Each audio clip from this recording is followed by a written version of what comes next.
எப்பவும் போல் இருட்டோட காலையில் ஏஞ்சிட்டு குளிச்சுட்டு வாய் பேச முடியாத பெரிய குழந்தைங்களுக்கெல்லாம் தண்ணி விட்டுட்டு வாசல் கழுவி கோலமும் போட்டுட்டேன். அப்படியே நேராக வந்தேன்.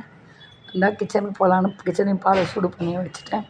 தண்ணி பின்னாடி இருக்கிற தோட்டத்துக்கு தண்ணி ஊற்ற வந்துட்டு அப்படியே வச்சுட்டு பாலை வச்சுட்டு அதுக்குள்ளேயும் தண்ணி ஊற்றி முடிச்சுட்டு கிச்சனுக்கு போகலான்னு பார்த்துட்டு சூரியனார் வந்துட்டு அவருக்கு பெரிய குட் மார்னிங் சல்யூட் வச்சுட்டு இல்லைங்களா அப்படியே நேராக வந்துட்டேன்.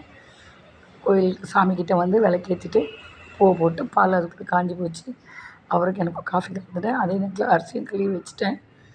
பாருங்கள் காஃபி ரெடி ஆகிடுச்சு. அவருக்கும் காஃபி கொடுத்துட்டு நானும் போல அதுக்குள்ளே சாதம் கொதி வந்துருச்சு.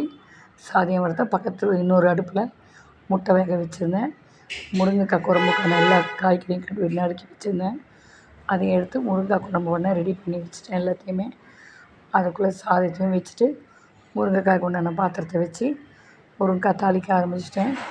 அது வேகிறதுக்குள்ளே அவரும் காஃபி குடிச்சிட்டு கிளம்பி போயிட்டார். அதுக்குள்ளே நானும் பார்த்தேன் ஓரளவு சாப்பாடெலாம் ரெடி ஆகிடுச்சு. சாதமும் வடித்தாச்சு. அடுத்தது என்ன பண்ணலான்னு பார்த்தேன். அப்போ முருங்கைக்காய் ரெடி ஆகிடுச்சு ஓரளவு. அதையும் தாளிக்கிறதுக்கு தேவையான உப்பு மிளகாத்தூள்லாம் போடணும் இல்லையா, அதுக்கு முன்னாடி இஞ்சி பூண்டெல்லாம் போட்டு அதை வதக்க ஆரம்பிச்சிட்டேன். வதக்கிட்டு மிளகாத்தூள் உப்புலாம் போட்டு அது குழம்பு கொதிக்க வைக்கிறதுக்கு ரெடி பண்ணிட்டேன். அதே நேரத்தில் குழம்பு கொச்சி வந்தோடனே தேங்காய் அரைச்சி ஊற்றிட்டேன். முட்டை உடச்சி அந்த முட்டை வறுக்கணும், மிளகு போட்டு வறுத்து எடுத்துட்டு தக்காளி தொக்கு மாதிரி பண்ணிவிட்டேன். அதுலேயும் முட்டையை போட்டு முட்டை தொக்கும் ரெடி ஆகிடுச்சு. அவ்வளோதான். டிஃபனுக்கு தோசை ஊற்றினேன்.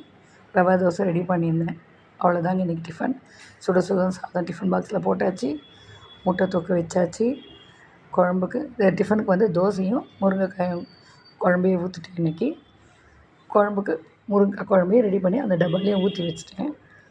அவ்வளோதாங்க இன்றைக்கி சாப்பாடு. Lunch box ready. வாங்க எல்லோரும் ஒன்றா உட்காந்து சாப்பிட்லாம்.